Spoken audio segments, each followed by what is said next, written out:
Hello everyone. Deep Jio classes की online पाठशाला में आप सभी का स्वागत है। विश्व का भूगोल सीरीज जो हम डिस्कस कर रहे हैं, आज हम इसका जो टॉपिक डिस्कस करने जा रहे हैं वह है पृथ्वी की आंतरिक संरचना, structure of the earth's interior. देखिए मित्रों, हम देखते हैं कि जो पृथ्वी की सतह जो हमें दिखाई देती है, ऊपरी सतह तो हमें दिखाई देती है, लेकिन यहाँ अंदर से कैसे है इसका अनुमान हम लगाते हैं, लेकिन वास्तविक रूप से हमें इसका कोई पता नहीं है, क्योंकि यह प्रत्यक्ष पर्यवेक्षण से दूर है। पृथ्वी की जो त्रिज्या है, लगभग पृथ्वी की त्रिज्या है वह लगभग कितनी है? 6370 किलोमीटर। ठीक है मित्रों, आज तक विश्व में अधिकतम खुदाई परिवेधन के द्वारा आर्कटिक महासागर में कोला प्रायद्वीप में, आर्कटिक महासागर में कोला प्रायद्वीप में 12,226 किलोमीटर, अर्थात यूँ कहें लगभग 12,226 मीटर, अर्थात 12 किलोमीटर तक क्या किया गया है? खुदाई की गई है। इसके अलावा अफ्रीका में रॉबिन्सन खान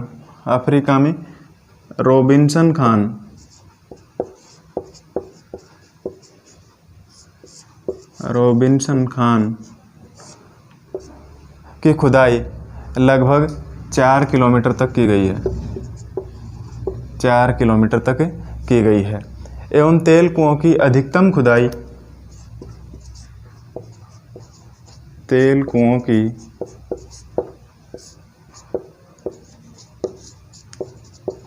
अधिकतम खुदाई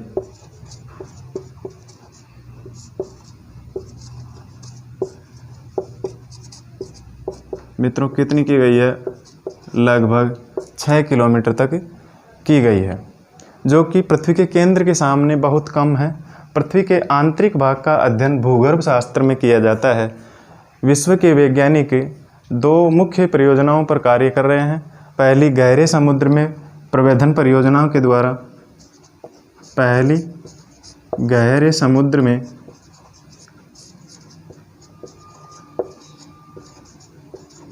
प्रवेधन परियोजना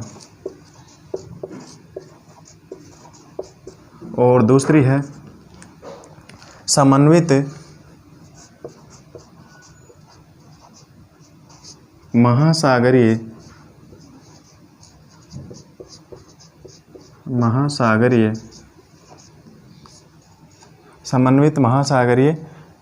प्रवेधन परियोजना पर,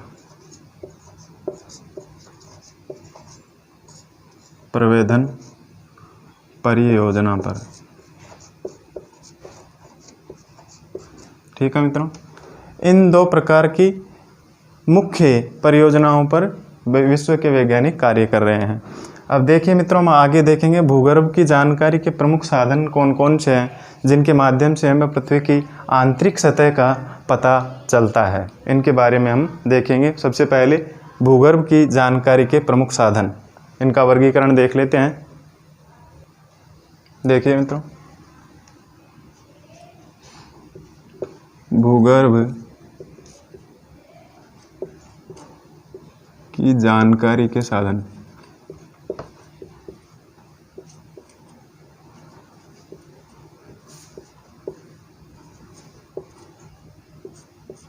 या स्रोत कौन कौन से हैं? मुख्य रूप से इनका दो प्रकार से वर्गीकरण किया गया है। एक तो अप्रत्यक्ष साधन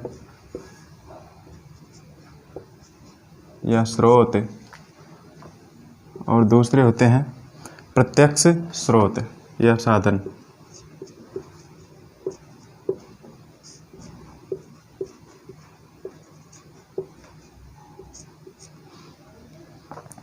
अब अप्रत्यक्ष साधनों में कौन कौन से स्रोत हैं और प्रत्यक्ष साधनों में कौन कौन से स्रोत हैं, इनके बारे में देखेंगे।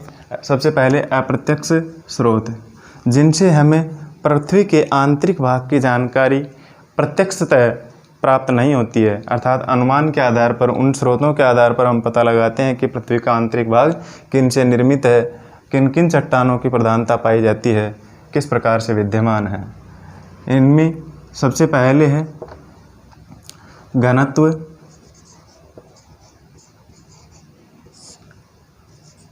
दबाव और नंबर 3 है तापमान। इन प्रमुख अप्रत्यक्ष स्रोतों के आधार पर पृथ्वी की आंतरिक संरचना के बारे में हम पता लगाते हैं। दूसरा प्रत्यक्ष स्रोत में ज्वालामुखी उद्गार,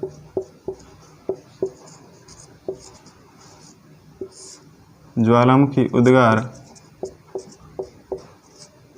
और भूकंप।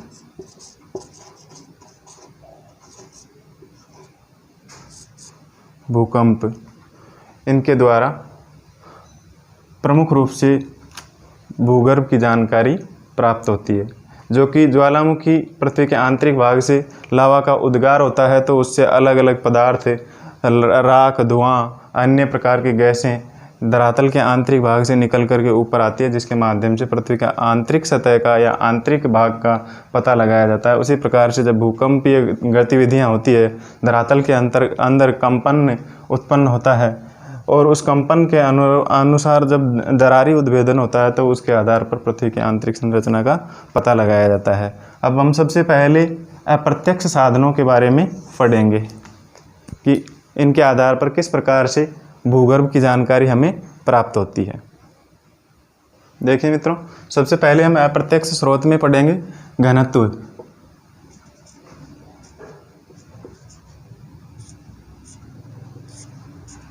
घनत्व ऐसा माना जाता है कि जो पृथ्वी का ऊपरी भाग है, जो वह परतदार सैलों से बना हुआ है, जिसकी मोटाई कहीं पर तो मोटी होती है और कहीं पर बहुत कम होती है। इस परतदार सतह के नीचे पृथ्वी के चारों ओर रवेदार या स्फटिकीय शैल की जो दूसरी परत होती है, इस चट्टानी परत का घनत्व कहीं 3 ग्राम प्रति घन सेंटीमीटर, कहीं पर 3 ग्राम प्रति घन सेंटीमीटर, तो कहीं पर 3.5 ग्राम प्रति घन सेंटीमीटर पाया जाता है।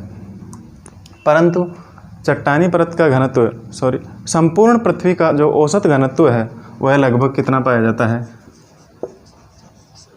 संपूर्ण पृथ्वी का औसत घनत्व कितना पाया जाता है मित्रों? लगभग 5.5 ग्राम प्रति घन सेंटीमीटर माना जाता है। इस आधार पर यह निष्कर्ष निकलता है कि पृथ्वी के जो आंतरिक भाग है या अंतरतम या कोर, उसका घनत्व औसत घनत्व से कहीं अधिक होगा। सामान्यतः यह घनत्व 11 ग्राम प्रति घन सेंटीमीटर माना जाता है, जो कि जल से 7 या 8 गुना अधिक है। पृथ्वी के अंतरतम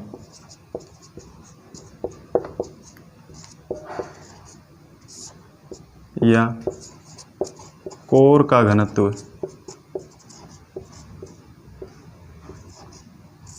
कितना माना जाता है?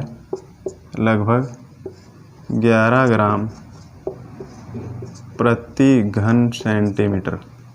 ठीक है। संपूर्ण पृथ्वी का औसत घनत्व 5.5 ग्राम प्रति घन सेंटीमीटर।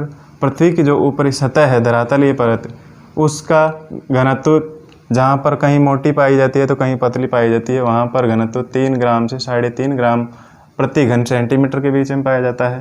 तथा पृथ्वी के केंद्र का घनत्व 11 ग्राम प्रति घन सेंटीमीटर माना जाता है, जो कि जल से 7-8 गुना क्या है? अधिक है। जल से 7-8 गुना भारी है। कैवेंडिश ने 1798 में न्यूटन के गुरुत्वाकर्षण सिद्धांत के आधार पर पृथ्वी के औसत घनत्व को मापने का प्रयास किया। इसके अनुसार पृथ्वी का जो औसत घनत्व है वह जल की अपेक्षा कितना बताया गया है, लगभग 5.48 गुना अधिक बताया गया है, गुना अधिक माना गया है। 1950 के बाद उपग्रहों के आधार पर पृथ्वी का जो औसत घनत्व का पता करने का जो सिलसिला शुरू हो गया है, उसके अनुसार पृथ्वी का जो औसत घनत्व माना जाता है वह लगभग कितना माना जाता है, 5.17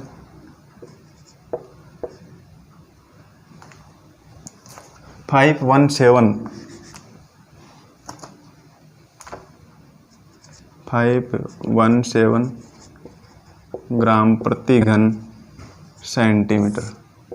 ठीक है। और धरातल का घनत्व 2.6 से 3.3 ग्राम प्रति घन सेंटीमीटर के लगभग माना जाता है एवं पृथ्वी के केंद्र का घनत्व 11 ग्राम प्रति घन सेंटीमीटर माना गया है, जिससे यह प्रमाणित होता है कि पृथ्वी के जो आंतरिक भाग का घनत्व है वह क्या है, सर्वाधिक है। ठीक है मित्रों। अगला है दबाव।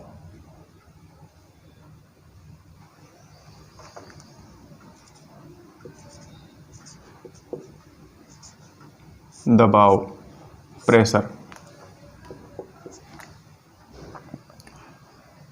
यह प्रश्न दिमाग में उठता है कि पृथ्वी के केंद्र का घनत्व अधिक कैसे संभव है। प्रारंभ में यह कल्पना की गई कि पृथ्वी के सतह से केंद्र या अंतरतम की ओर जाने पर चट्टानों का भार एवं दबाव क्या हो जाता है, बढ़ जाता है। जब पृथ्वी की हम सतह से अंदर जाते हैं केंद्र की तरफ या अंतरतम या कोर की तरफ अंदर जाते हैं तो क्या होता है, भार एवं दबाव बढ़ जाता है, जिसके कारण क्या हो जाता है, भार एवं दबाव बढ़ जाता है, जिसके कारण डेंसिटी भी क्या हो जाती है, अंदर केंद्र में क्या हो जाती है, घनत्व भी बढ़ जाता है, घनत्व भी बढ़ जाता है। इससे यह सिद्ध होता है कि जो पृथ्वी के आंतरिक भाग का घनत्व है, पृथ्वी के जो आंतरिक भाग का घनत्व है वहाँ पर अधिक दबाव के कारण घनत्व भी क्या हो जाता है, केंद्र में अधिक हो जाता है। लेकिन मित्रों, आधुनिक प्रयोगों ने यह भी प्रमाणित कर दिया है कि प्रत्येक सेल में एक निश्चित सीमा होती है जिसके आगे उसका घनत्व ज़्यादा नहीं हो सकता, चाहे दबाव कितना भी बढ़ जाए। इस आधार पर कहा जा सकता है कि पृथ्वी के आंतरिक भाग का घनत्व अधिक दबाव के कारण नहीं है, अधिक दबाव के कारण क्या नहीं है, अधिक घनत्व नहीं है। पृथ्वी का केंद्र या अंतरतम स्वयं क्या बना हुआ है, धातु का बना हुआ है, धातु का बना हुआ है, जिससे पदार्थ स्वयं अधिक घनत्व वाले एवं भारी हैं। ठीक है मित्रों। अनेक प्रयोगों के आधार पर यह माना जाता है कि पृथ्वी के केंद्र या अंतरतम क्या किससे बना हुआ है, निकल और फेरस से बना हुआ है, अर्थात लोहा और निकल से बना हुआ है। ठीक है, जो कि पृथ्वी के चुंबकीय दशा को भी प्रमाणित करता है, ऐसा माना जाता है। ठीक है। अगला है तापमान।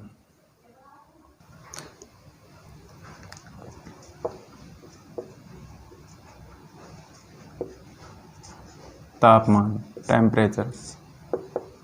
सामान्यतः आप सभी जानते हैं कि पृथ्वी की बाहरी सतह से नीचे की ओर गहराई पर जाने पर औसत तापमान प्रति 100 मीटर पर, पृथ्वी की सतह से जब गहराई की ओर जाते हैं आंतरिक भाग की ओर, तो औसत तापमान प्रत्येक 100 मीटर की गहराई पर क्या हो जाता है, 100 मीटर की गहराई पर कितने डिग्री सेंटीग्रेड तापमान की वृद्धि हो जाती है, लगभग 2 से 3 डिग्री सेंटीग्रेड तापमान में वृद्धि हो जाती है। अर्थात यूँ कहें प्रत्येक 32 मिनट प्रत्येक 32 मीटर की गहराई पर 1 डिग्री सेल्सियस तापमान में वृद्धि होती है औसत, ऐसा भी माना जाता है।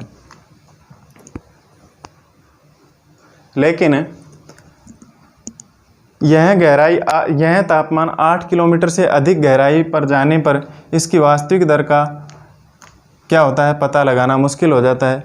वैज्ञानिक शोध के आधार पर महाद्वीपीय क्रस्ट में तापमान की वृद्धि दर का पता भूतापमापी या भूताप ग्राफ से लगाया जाता है। ठीक है, 8 किलोमीटर से अधिक की गहराई पर तापमान का पता लगाने के लिए किस मापक का यंत्र प्रयोग किया जाता है? भूताप ग्राफ या भूतापमापी।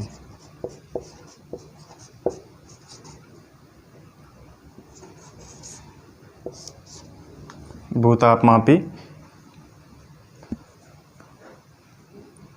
धरातल में गहराई के साथ तापमान की वृद्धि दर भी क्या होती जाती है? घटती जाती है।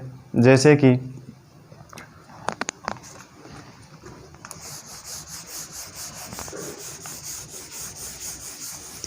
किस प्रकार से तापमान में वृद्धि दर घटती जाती है? जैसे कि 100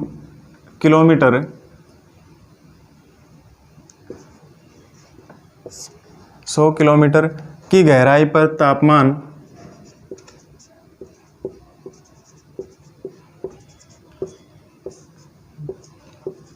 की गहराई पर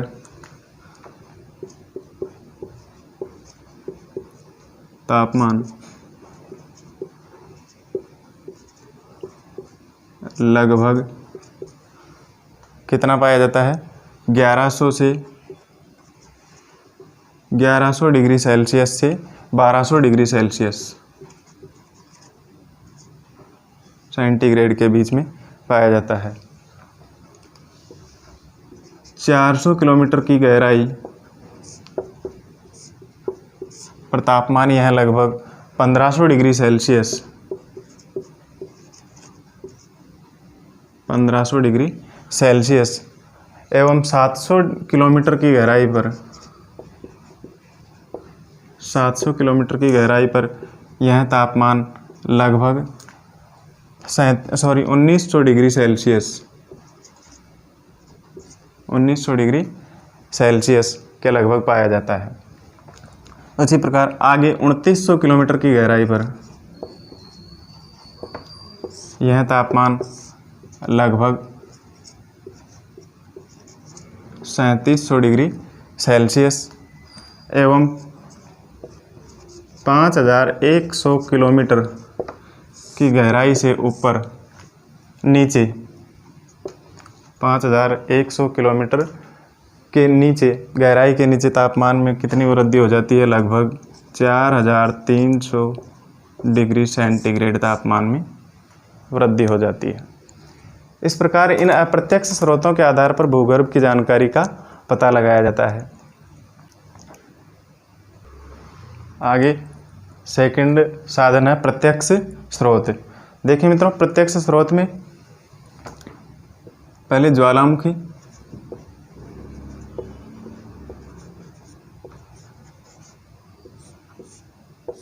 वोल्केनो। ज्वालामुखी उद्गार के समय निकलने वाला लावा अत्यधिक गर्म एवं तरल अवस्था में होता है, अतः इससे स्पष्ट होता है कि पृथ्वी का आंतरिक भाग भी क्या होगा? अत्यधिक गर्म और तरल अवस्था में होगा या तरल अवस्था में है।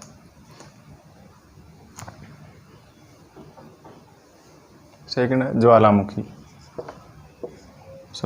भूकंप।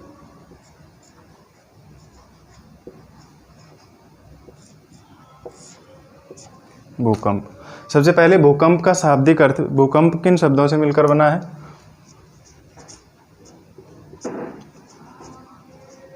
भूधन कंप अर्थात पृथ्वी का हिलना।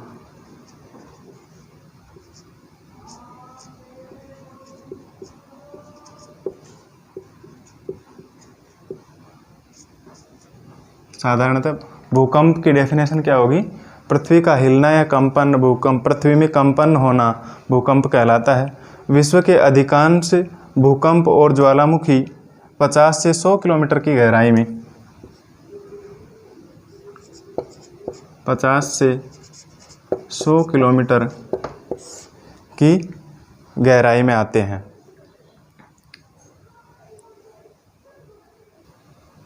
भूगर्भ में स्थित वह स्थान जहाँ से कंपन उत्पन्न होता है वह भूकंप मूल कहलाता है। इसे अवकेंद्र भी कहा जाता है।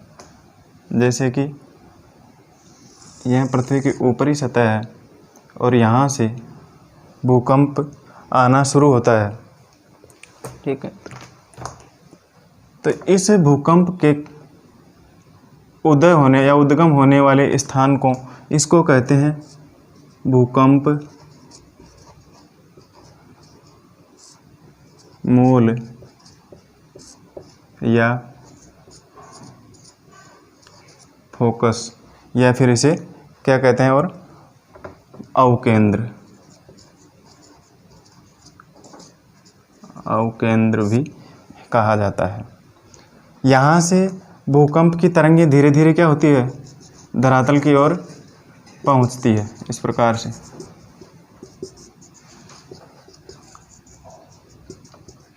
से ये तरंगें पहुँचती है। तो जो तरंगें सबसे पहले जिस स्थान पर जाकर के पहुँचती है धरातल पर, मतलब जो भूकंप केंद्र के सबसे नज़दीक वाला भाग है, वहाँ पर जहाँ पर भूकंप की तरंगें सबसे पहले महसूस की जाती है, वह ऊपरी सतह यहाँ पर ये कहलाती है अधिकेंद्र,